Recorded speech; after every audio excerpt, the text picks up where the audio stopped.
بسم اللہ الرحمن الرحیم۔ السلام علیکم۔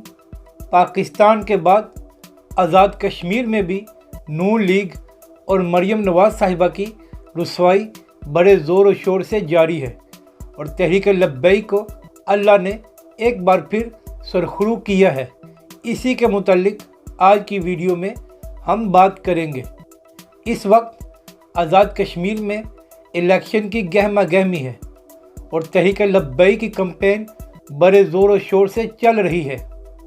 اسی سے خوفزدہ ہو کر نون لیگ کے وزیر اعظم فاروق حیدر کے حکم پر آزاد کشمیر کی حکومت نے ایک نوٹیفیکیشن جاری کیا پچھلے دنوں، جس میں کہا گیا کہ تحریک لبیک کو انتخابات لڑنے سے روکا جائے کیونکہ یہ کالعدم ہو چکے ہیں۔ مگر جب قسمت میں انسان کی رسوائی لکھی ہو تو چاہے حکومت ہو یا وزیر اعظم بھی اپنا ہو تو بندہ ذلیل ہو ہی جاتا ہے۔ تو پھر آزاد کشمیر کے الیکشن کمیشن نے اس نوٹیفیکیشن کو ردی کی ٹوکری میں پھینک دیا ہے اور تحریک لبیک کو آزاد کشمیر میں الیکشن لڑنے کی اجازت دے دی ہے۔